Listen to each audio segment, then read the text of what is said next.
Welcome to the InnovaBuzz podcast, where we share all kinds of tips, advice, and interview guests on all things innovation and leadership in modern marketing.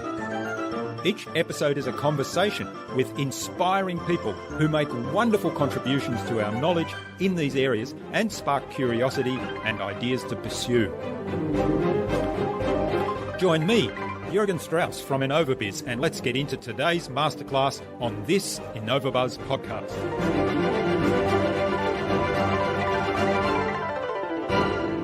How are you adding value to folks? And what I mean by adding value is wanting the best for your prospects and clients, whether that's your product or service or not. You want that. If you genuinely care and want to give to them, then they're going to feel that. They're going to feel that intent. And it not only increases sales, but it increases customer satisfaction. And it increases the satisfaction of the employees in their job, because then they feel how they're making an impact.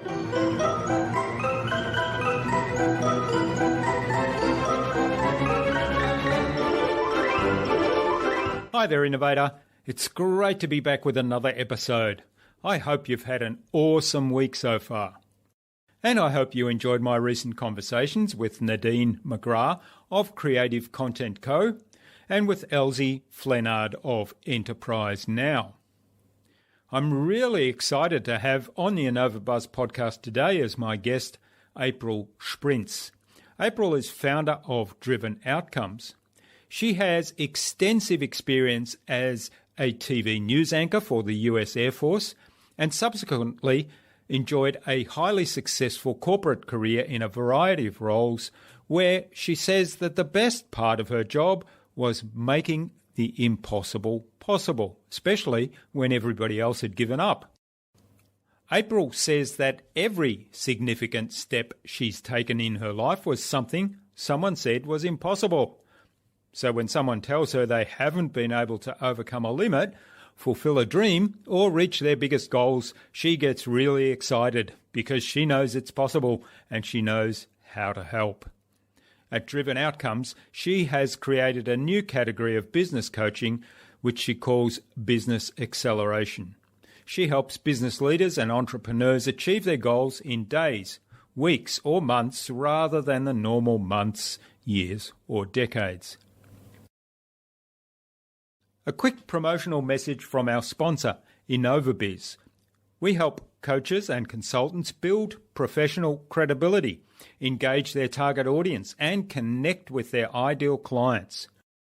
Now, to get really clear about who your ideal client is, take a look at our Marketing Master mini class. It's free to join, but most importantly, you'll gain absolute clarity going through that class on who your ideal client is and how you can communicate with them to build and strengthen an engaging, enduring relationship. Access the Marketing Master mini class at innovabiz.co/marketing master. In our discussion today, April talked to me about people and their two characteristics that will determine how they work in your business and in your life. She shared how using ideas from other industries can accelerate the success of your business. And of course, we talked about making the impossible possible. Without further ado then, let's fly into the hive and get the buzz from April Shprintz.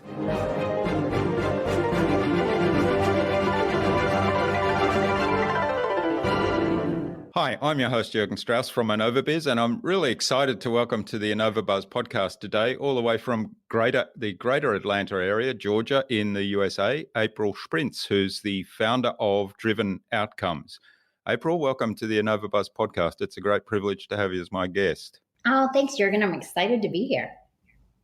Now, you help people grow their business fast and with what you describe as business acceleration. So I'm really looking forward to learning more about that. And you say that the best part of your job is making the impossible possible. And I think there's a statement somewhere on your website relating to your career where people said, if you don't know how to do it or you can't do it, give it to April.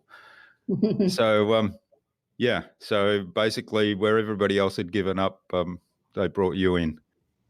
So now, before we start talking about all things business growth and business acceleration, tell us a little bit about yourself and how you got to where you are today. Absolutely. So it hasn't been a very straightforward journey, but it's been a really fun one. So the first part of my career, I was actually in the United States Air Force and worked in the military for about 7 years.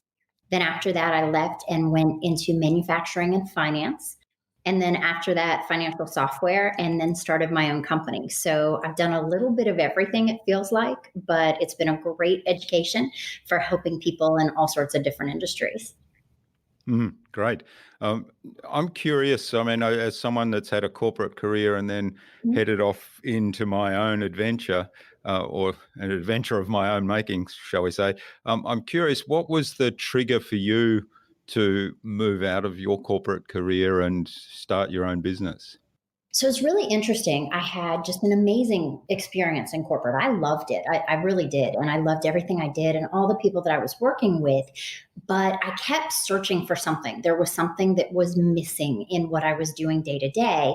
And I found that in my best ever year that I had, I was so much more excited for the people I was mentoring, reaching their goals, than I was for reaching these monumental goals on my own. And I realized, I was like, it's the helping that you love to do. And if you had your own company, that could be the only thing that you did in all these different aspects and industries. And it just stuck with me. And it took me about 6 months to really decide. And a lot of people where I was thought I was crazy, quite frankly, because things were going so well and I was at such a great company. But I just really felt this pull to do more and to help people in a bigger way. Yeah, that's great. What I love about that is it's very much a towards motivation. I know in my case, it was, I loved my corporate career as well, but probably it took me a longer time to realize that it was time for a change. There was probably 2 years where I started to realize that I actually hated my job and the work I was doing. Well, I didn't hate the work I was doing. I hated the environment I was in. And when within 2 years, I went from getting up every morning, being excited, going to work, being excited for what the day held, to kind of dreading it. And that's where I decided it was time for a change. Yeah, so it's interesting that yours was very much a towards motivation of how can I be of more service to other people. It really was. Yeah, absolutely. I feel very blessed with that because I know a lot more folks who have started a company based on the motivation you were just talking about than the one that I had. I think that's a lot more common. Yeah. And I think certainly my experience was that it took a long time to find the sweet spot where and having a long corporate career and you'll be the same, there's so many things you've learnt and so many things you could do. But finding that sweet spot where this is the thing that excites me the most and where I add the most value and focusing in on that is something that you've got to get to fairly quickly. And in my case, it probably took longer than ideal. Well, it's not an exact science. And one thing that I think entrepreneurs can tell other entrepreneurs, because it's the kind and right thing to do, is we don't always know when we start. I'm not doing now what I thought I'd be doing when I started my business. My clients and customers really gave me the feedback of what I should be doing. And so my business over time, over the past 3 years, has evolved and become better because of the people I work with. Yeah. And that's a really great piece of advice there, listening to the customers and allowing your customers to tell them, here's how you help us best, and why don't you do more of that? Yeah. So that's a great segue then. What is it that you do today and why? So I'm a business accelerator and I go to great pains to separate myself from a consultant. And the reason that I do that is I worked with so many consultants in the corporate world, and the way that they worked with us and companies is not the way that I intended to work with folks. And what I mean is I like things to be very measurable. I like to be held very accountable, and I like to do things very quickly. Sometimes we had consultants that would come work with us in the corporate world, and you couldn't really distinguish them from an employee because they stayed for so long. You weren't quite sure what they were doing, but they were still there. So for me, business acceleration is identifying these really quick hit, very important things for my clients and then getting to them very quickly. So in most cases, we're only working together for about 3 months, and we do some really big things, maybe double or triple revenue, or in some cases take a company that's losing money. One of my clients was losing $40,000 a month. So literally turn that company around in that really short period of time, because that's what's exciting. And that's also what's most helpful to my clients. Yeah, yeah. So how do you go about, well, do you have an example of, I mean, you gave one example of the company you turned around, but do you have kind of an example of some of the things that you actually work on with those clients? Oh, sure. It is different with every client, which is part of what makes it exciting and fun. But Mm. for example, I had a client that needed to have about a $500,000 revenue target hit in 2 months in commercial real estate. And that's a huge target to hit. And commercial real estate is a longer sales cycle. But when he came to me and said, hey, do you think we could do this? I gave it a little bit of thought, and I was like, yes, we could. And this is a little of what I mean by make the impossible possible. Anyone who's well-versed in commercial real estate would say, you can't do that in 2 months. It takes about 2 months to close a deal. Sure, traditionally. But if you could find deals that were in process and someone jumped out and someone could jump in, you would be able to do that. So that's an example of one of the things I did for a client who needed the cash to fund another business endeavor. Yeah. So it sounds like if somebody says, you can't do that, that's almost an invitation for you to give it a try. What? I believe that if we have the thought and the idea, then it's possible, or we wouldn't have had the thought and idea. So with an example like that one, how do you kind of come up with, okay, how do I tackle this now? Everybody else has said this is not possible. There are a whole lot of reasons why they've said it's not possible, because the traditional way of doing it might take all these different steps and therefore a certain amount of time. How do you go about saying, well, how can I turn this on its head so that I can do it in a much shorter time, or I can make something happen that everybody else has said is not possible? Well, the first thing I do is tell them that I don't want to hear any of the reasoning or logic that someone else Yeah. gave them, right? I don't, because Yeah. we'll come to that as we go. Yeah. If for some reason it'll come up, but I don't want to listen to any of the naysaying. And then but what I do want to listen to is a lot about their business and what they're doing and how they interact with their clients, because the genius that I'm given that I can then share with them comes very spur of the moment in listening to how they're doing things and then going, oh, well, could you do it like this? What if we did this instead? What if we changed this? And a lot of times what my clients are saying to me is, I never even thought of that. Okay, yeah. And there's a benefit to me coming in and not always knowing their business like the back of my hand, because I'll ask what could be deemed the stupid question or the question everyone knows the answer to. But that could be the question that's the real thought starter for a way of going about it that's completely outside the box and much more successful. Yeah. Yeah. I love that. So you're asking questions pretty much to dig into and build your own understanding of the business. So yeah. So therefore it's obviously counterproductive to know upfront all the reasons why something might not work. Sure. And one of the benefits of me working with so many different industries is sometimes what is innovation to one industry is really just the way another one goes to business. So, or goes to market rather. So some of the times I'll say, have you ever thought of this? And they'll be like, that's brilliant. How did you think of that? Oh, well, that's how they do it in the software industry. That's actually not brilliant. It's just brilliant to apply it here, if that makes sense. Yeah, yeah. I love that part of working in a business where you get to work with a lot of different industries as well, because you see something there, and yeah, you're right. Somebody then says, "Oh, what a brilliant idea," and you say, "Well, that's actually that's actually the norm in this other industry." Yeah, Sure. yeah. Well, what are some of the barriers you encounter most often to growth in a business, or where you step in and help? I would tell you that the majority, 80% of the barriers are self-perceived. They Mm. are with the leader or the CEO themselves. They're not real barriers. So they feel very real. I don't want to take away from that feeling, just like fear Yeah, is very real, even if you're just imagining what might happen. rather than actually experiencing it.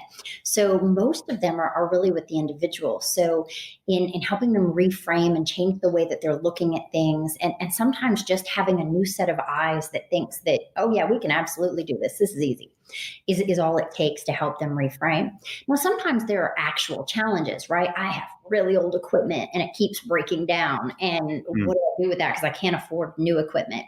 And in those cases, there are just other opportunities to get creative. Like, okay, so we don't have a revenue issue here. We have an expense issue. Every time these things break, this is a problem for you. So what could we do? Do we have great relationships with the bank? Could we go to them and say, hey, we need to extend some additional financing so we can get some new pieces of equipment?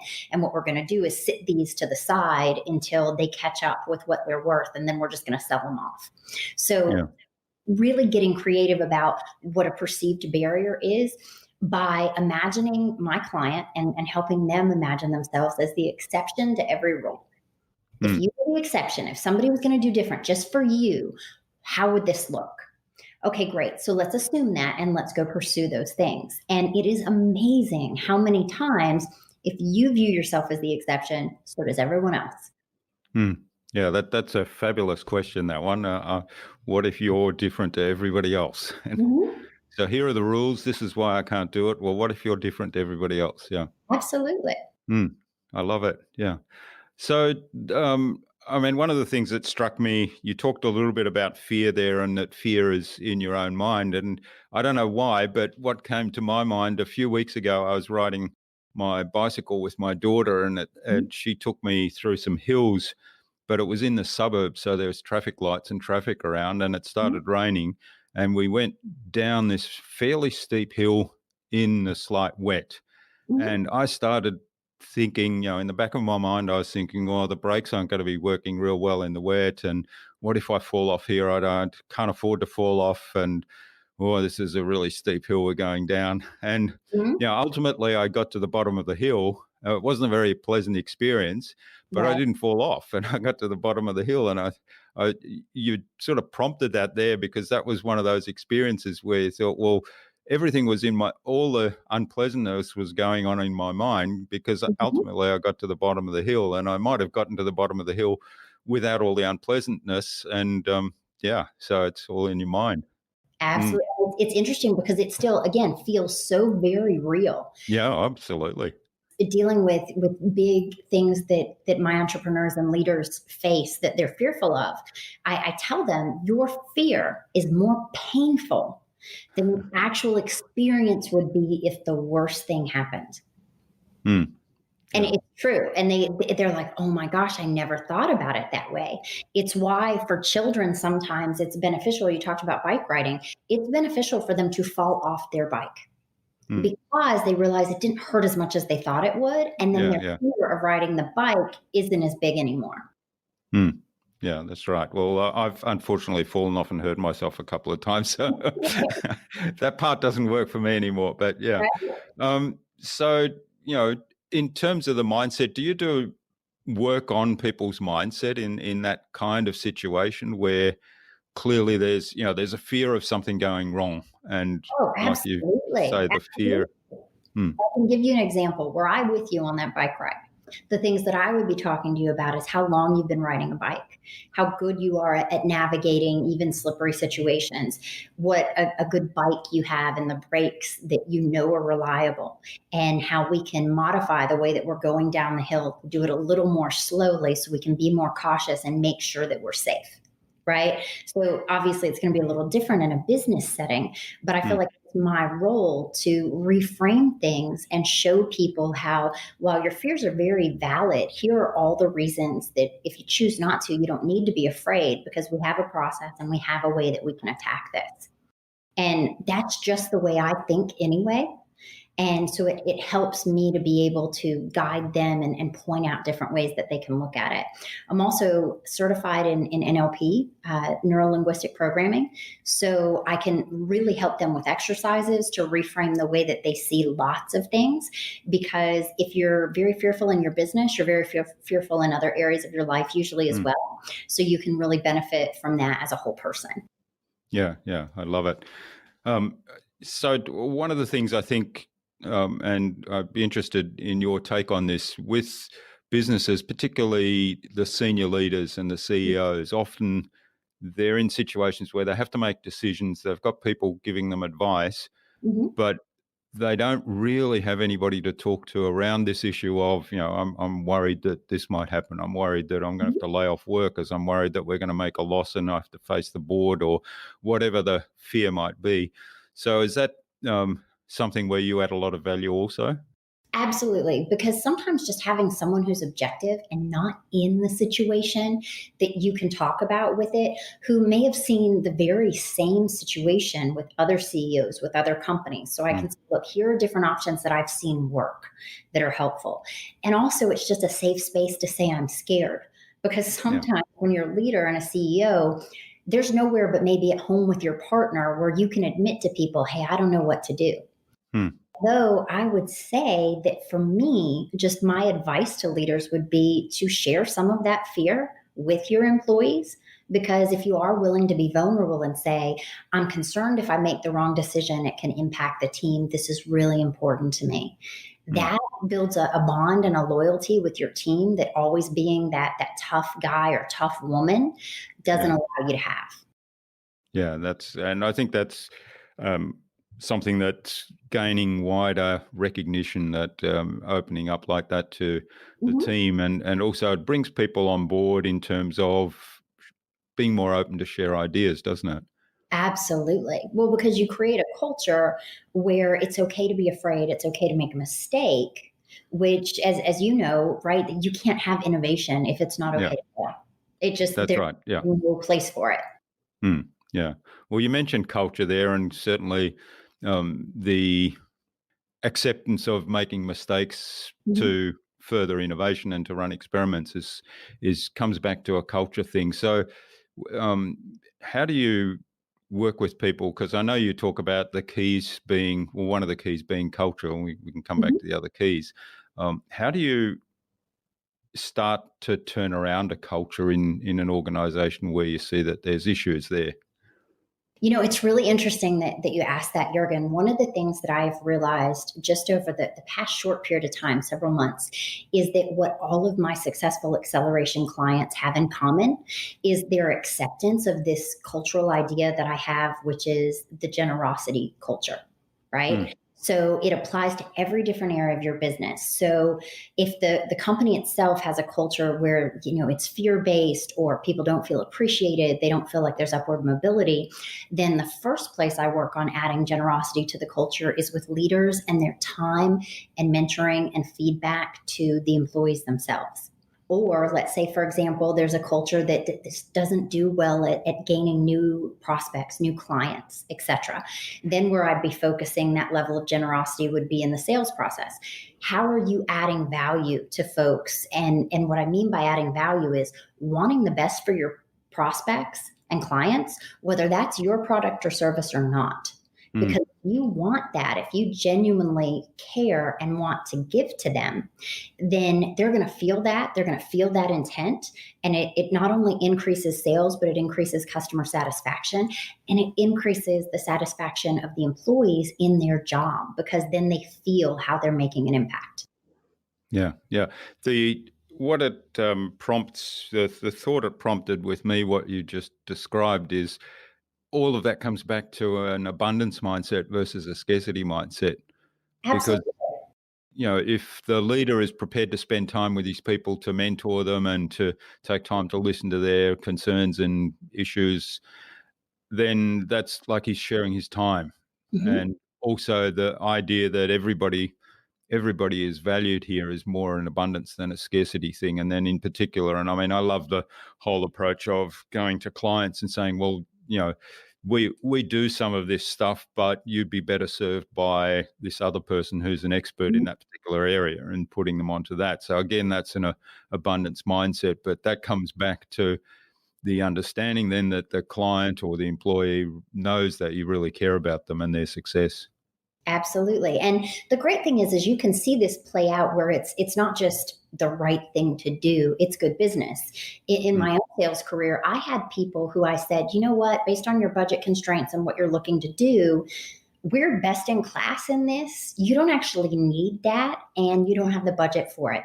Here's someone else who does it really well for what you're exactly looking for. So you should probably go and talk to them. What was so interesting is I would tend to get more referrals from people I never did business with than I even did with people that I did business with, or maybe it was just more noticeable, because they'd say, if she can help you, she'll tell you. If she can't, she'll tell you that too. So I feel confident recommending you to her. And that's just one of those ways that, as you call it, an abundance mindset, or for me, it's a generosity culture. It's very symbiotic, it's circular, and as you give, it comes back. Yeah. Great. So what are the other keys then? So we've talked a little bit about culture. What are the other keys that you say are the important ones to a business success? So I think for both business success and for individuals, both aptitude and attitude are very important. Now, aptitude's easy. That's how good are you at whatever it is you're trying to do. And I say it's easy because I may have no aptitude for something that I want to do today, but I could learn it. I could hire you, Jürgen, and you could teach me, or I could read up on it, etc. We're always increasing our aptitude. Now, the more important one I would say is attitude, because I can teach aptitude to anyone. I can't teach attitude. And so if someone has a really great attitude, whether it's a can-do or a service-minded or a giving attitude, that's going to be incredibly successful for them as an individual and for the company. And what's great, going back a little bit to culture, is that if you fill your company with people with great attitudes, then the people who don't have great attitudes will self-select out. They just won't fit in. They'll feel uncomfortable. And you will, over time, make your culture almost have a force field, if you will, where people who don't fit in bounce off. Yeah. Yeah. And I've lived through that. I mean, I know today where we hire people pretty well based on attitude, and we talk to them about their behaviors in certain situations. We have a whole lot of questions that are really targeted to how do they behave, what's their attitude. And embedded in that, of course, is a little bit of aptitude testing, but we do some stuff up front where basically we get them to tell us, what are you good at? And so that's our aptitude test, and we look for the match. But certainly in my early corporate days, I was very much at the other extreme, hiring for aptitude, the people that were specialists in the areas that we were looking to bring in skills. And there were a few really clear cases of where that came back to bite us. So, yeah. I've been through this as well. You learn the lesson, don't you? You learn it really well. Yeah. And I remember one case where we had to we let somebody go who, the attitude was wrong, and the person had 30 years experience in a very specialized field, and we thought, this is really going to set us back a year or two until we get others skilled up to take over the role. No, within about 2 weeks, everything was running much better than before. So, isn't that amazing? And did you find that the other employees stepped up? Oh, yeah, absolutely. Thank you for doing that. I'm happy to help with this project. I'm happy to work extra. Yeah, that's right. Yeah. And there were others that were problems, and they ended up leaving very quickly after that, because I guess it was probably a case of, first of all, like you said, they started feeling uncomfortable because the culture's starting to shift. And secondly, they realized that perhaps, if they were conscious of some of the things they were doing, they realized they weren't going to get away with that much longer. Right. Absolutely. All right. So what are some of the things you look for then when you work with a company, and perhaps there's some issues like that, like the ones that I've described? So can you give me a little more clarity on your question? Like, what are things I look for with the culture? Well, if the culture is such that there's some attitudes there that are not good fits. So when I come in, I do a lot of listening. So I will go, and in some cases, I'll sit with a whole division. I'll sit with a whole company. It just depends on what our overall goal is. And I will ask people what they love about their jobs. And I'll ask them what they wish was different. And I'll ask them where they'd like to go. And then I just listen. And what I find is interesting is when I come into an organization, those bad cultural fits react very adversarially to those questions. Okay, And yeah, they see that as a threat. Mm. yeah, they're very concerned that I'm there. They're very quick to tell me, everything that they do well and what so and so does bad. And it's really interesting. I have very rarely had to let people go, although I have had to. What I find is when you come in and you start doing things to make the culture better, one, I can usually identify day 1 or 2 who's going to self-select out. 2, it usually takes less than 2 weeks. Mm. It's funny. I think it's fear working on on them internally. Oh, they're going to do this and they're going to do that and they're going to do this and this isn't any good for me and I'm just going to go. Yeah. And I think that's a blessing because that makes it much easier because what then ends up happening from those same conversations is you tend to move people around a little bit. Someone's always going to get promoted because there's going to be this diamond in the rough that wasn't seen because of the whole situation. And usually my clients end up running a little smaller of an organization that works better as a cohesive unit. And sometimes we'll hire in a person to replace the one who left, but it feels so seamless for the team because the way that they have to pull together and work is not as stressful usually as it was with that bad apple.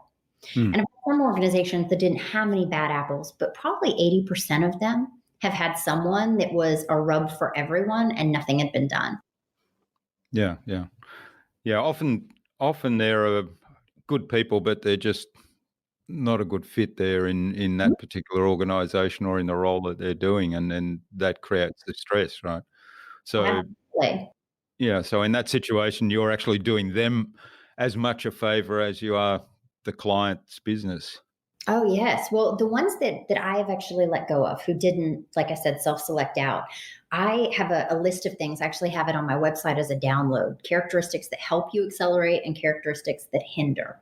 And I literally write up for them what of those objectively I think if they worked on would make everything better for them, make their next role better, make whatever work better. And I write them up because even though I share them verbally, I find that when you're letting someone go, they don't really hear much past No, letting no. you go.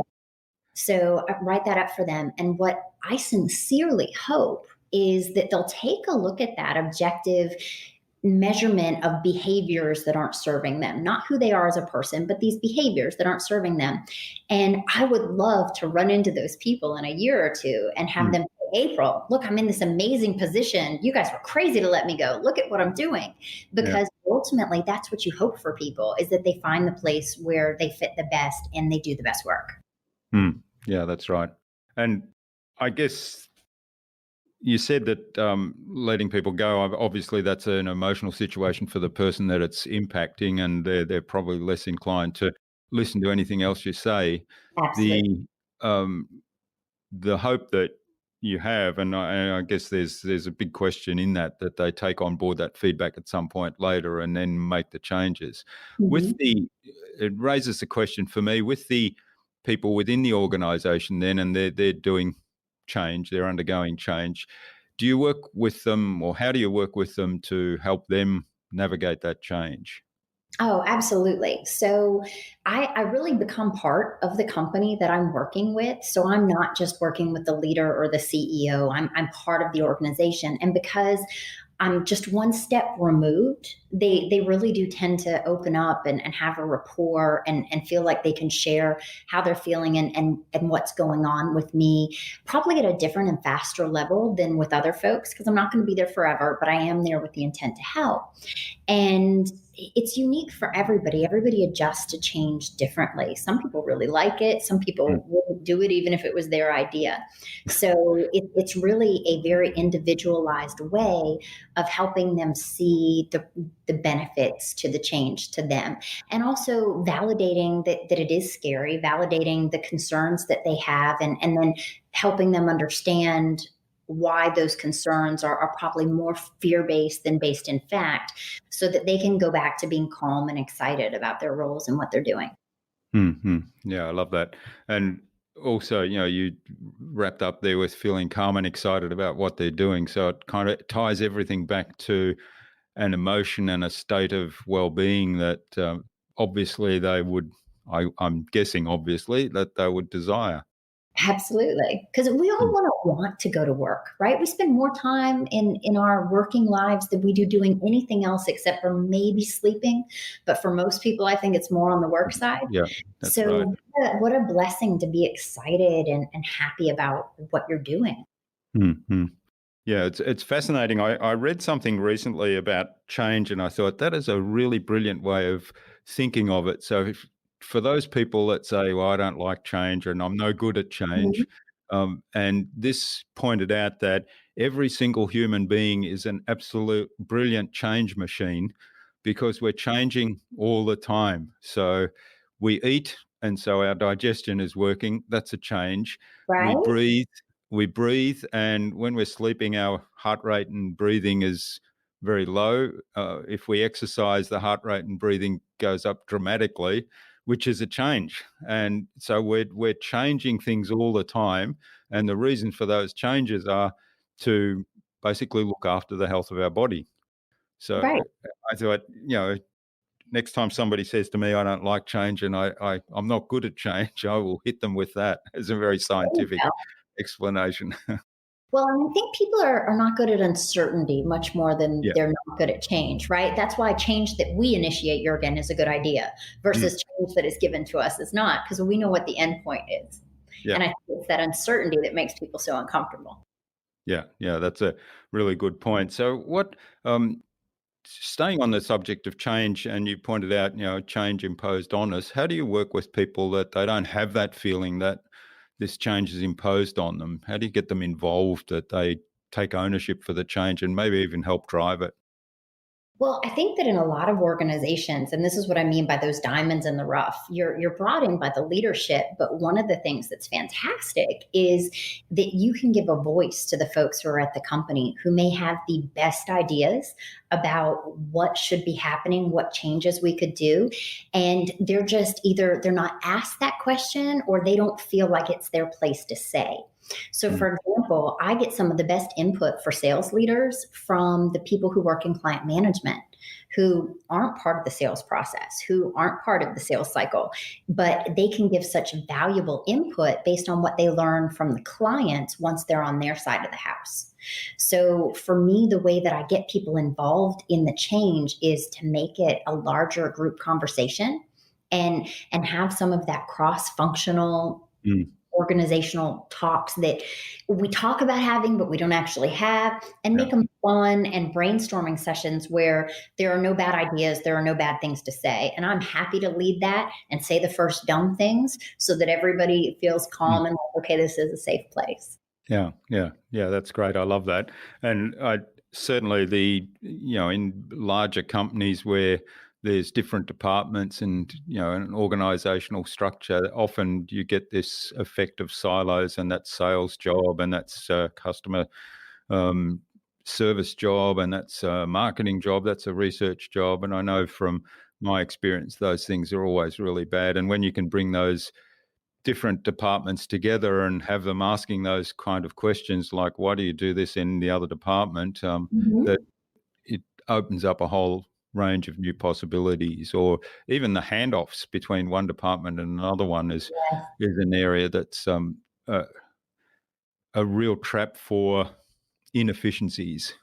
Oh, sure. Well, and sometimes, in companies, especially long established companies, one of those silos, if you will, is doing something because that's the way they've always done it, and Mm, nobody ever gave thought to how it impacted someone else. And that's it right. only Yeah. takes one human being saying, "Hey, this makes my job really hard, and this makes the client very unhappy." For the Mm, other side to be like, "Oh gosh, well then let's change that. I don't even know why we're doing it that way."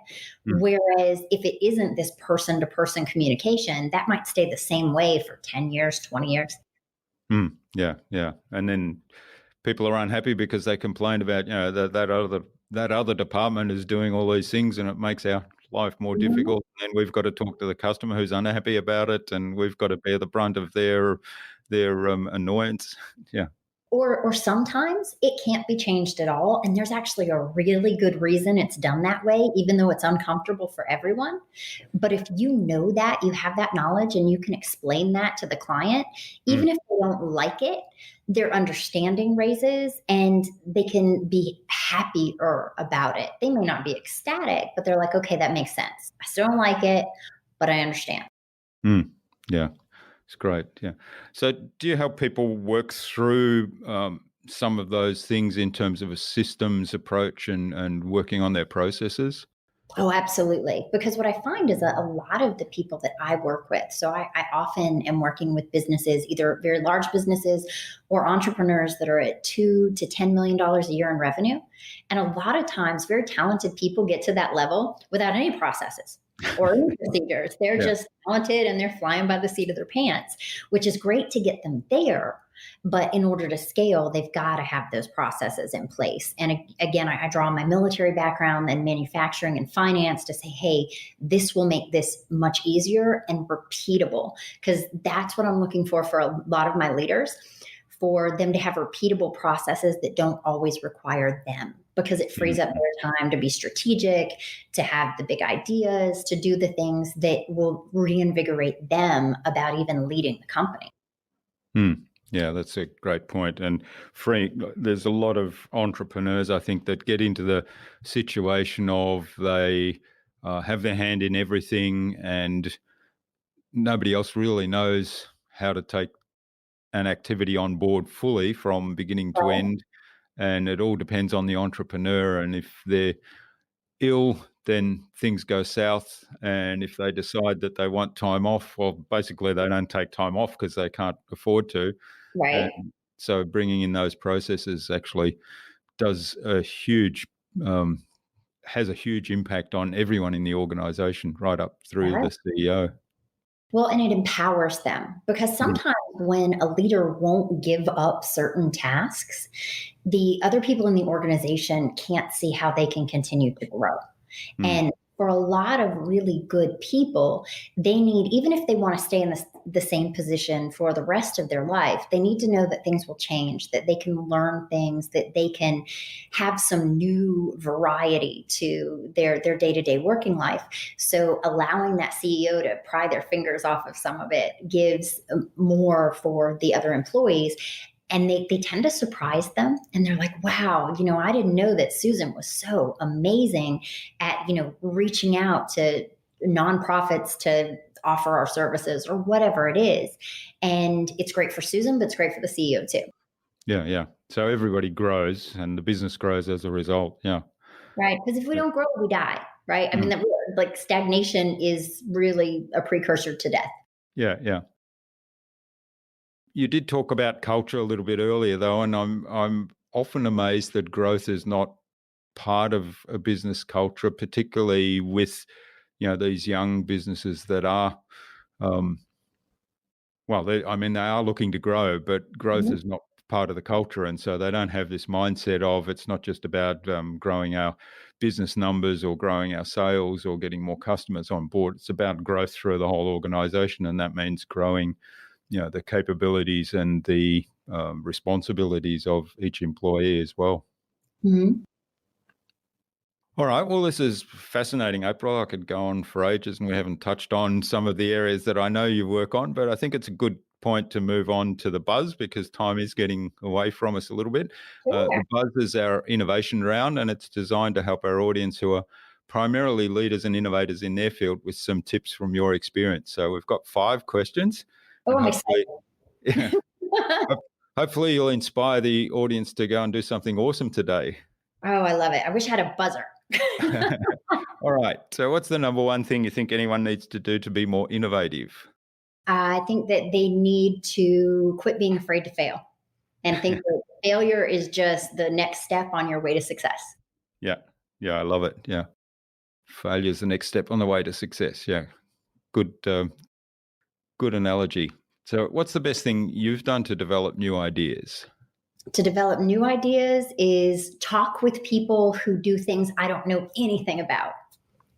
Yeah. because that really piques my curiosity, and it can be way out of left field, but learning about things I know nothing about, whether I'm reading or talking to people, gets my juices flowing and gets me thinking, oh, wait, what about this?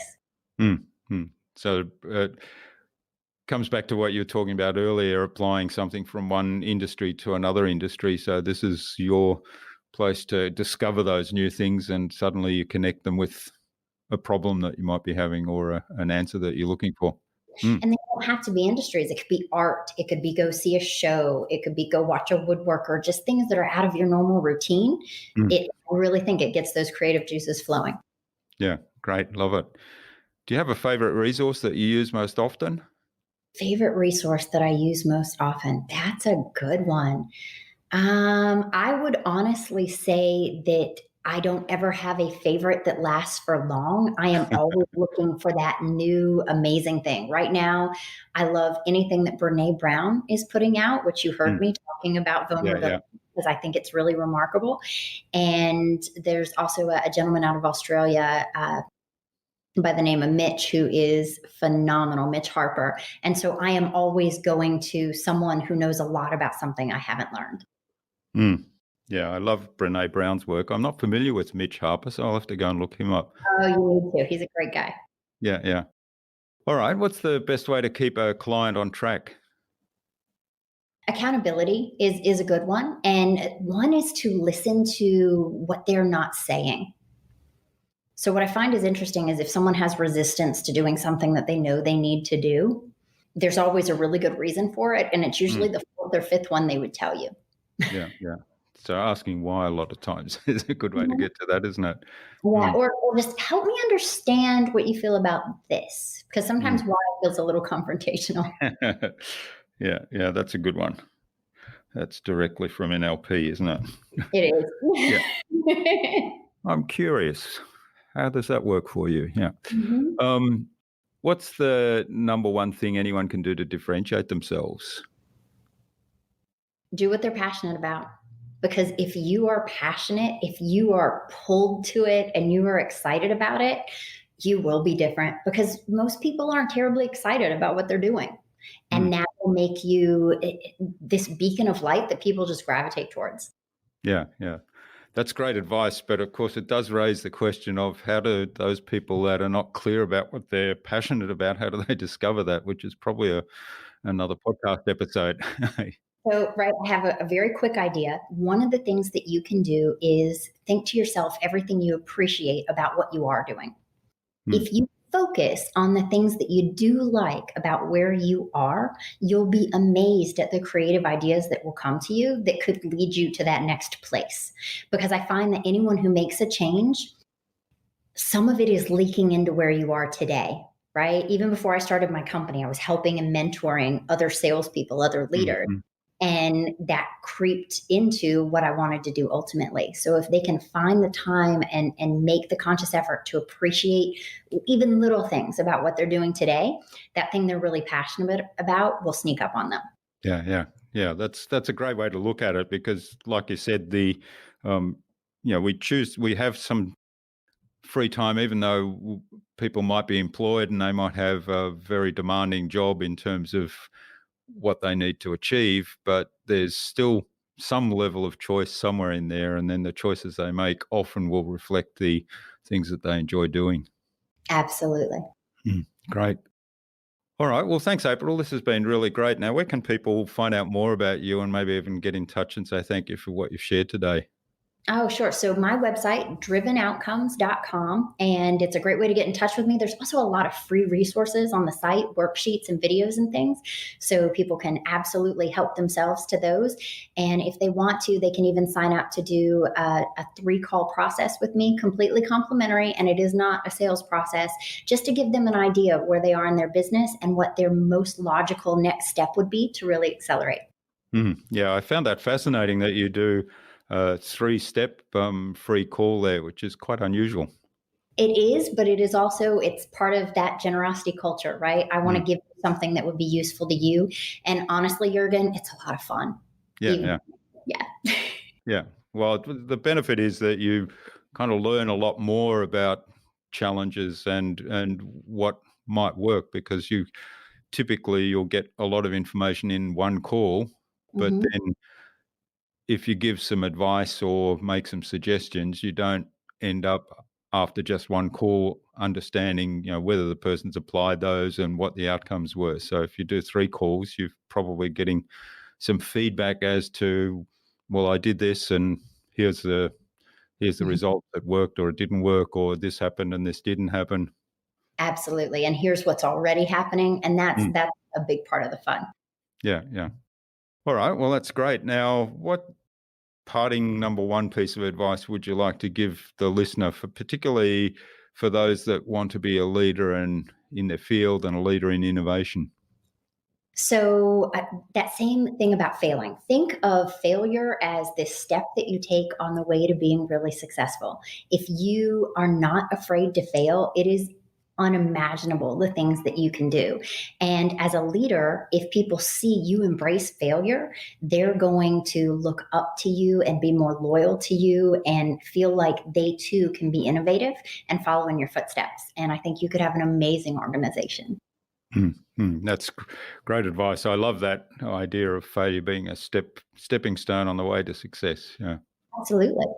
All right. Finally, then, who would you like me to chat with on a future InnovaBuzz podcast, and why? Oh, you know what? I think you need to reach out to Mitch Harper and see if he'll talk with you, Yeah. because people would love his stuff. Okay. He's Well, a good guy, but he gives back a lot. So I'd not be surprised if he was willing to talk to you. excellent. Well, we'll do a bit of research on Mitch and get in touch. So you don't know him personally? I know him somewhat. I've done work with him, so Yeah. he might know me off of the top of his head, but only because that one of his daughters is named April. Oh, well, there is a connection. Right. Okay. Well, we'll reach out to Mitch and see if we can have a conversation with him. So thanks for that. And thanks so much for sharing your time and insights with us so generously today, April. I've had a ball, and there's been lots of great insights and information you've shared with us today. So I really appreciate that. And let's keep in touch. Oh, wonderful. Thanks so much.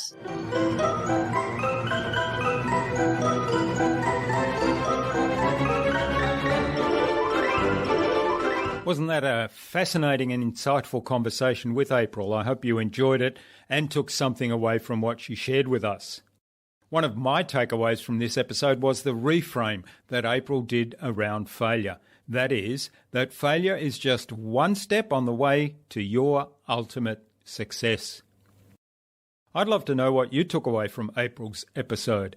Leave a comment below the blog post, which can be found at innovabiz.co/April Shprintz. That is AprilShprintz, all lowercase, or one word, innovabiz.co/April Shprintz.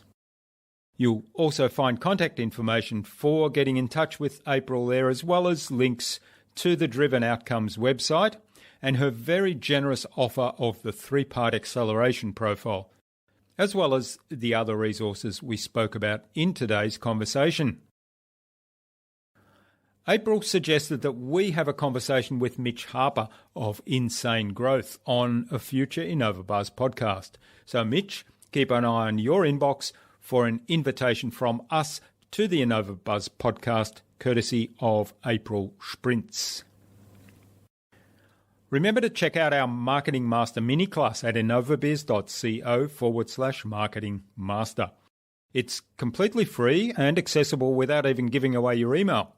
But the most important thing is it gives you the ability to gain absolute clarity about your ideal client, what drives them, what motivates them, the kind of beliefs they have, and how you can communicate with them to build and strengthen an engaging, enduring relationship. And if you'd like our help to go even deeper into marketing mastery, or want to start your own podcast or want help with podcast production, then send me an email to jurgen@innovabiz.co. Yes, that is my email. And we'll set up a quick call just to have a conversation and find out if we're a good fit for one another. Tune in again next week to the InnovaBuzz podcast. We've got some more fantastic guests lined up, including Sheila Heen, author of Difficult Conversations, and Sarah Anderson of Visibility Co. Stay connected with us by subscribing to the InnovaBuzz podcast at innovabuzz.com/subscribe. INNOVABUZZ.com/subscribe. Make sure you never miss another episode. It would also mean a lot to me if you leave us a review, because what you think matters. I'd love to hear your thoughts, your ideas, your suggestions, or questions you have, so go ahead and share them in the comments below the blog post for this episode. Until next time, I'm Jürgen Strauss from InnovaBuzz. Remember, be awesome and keep innovating.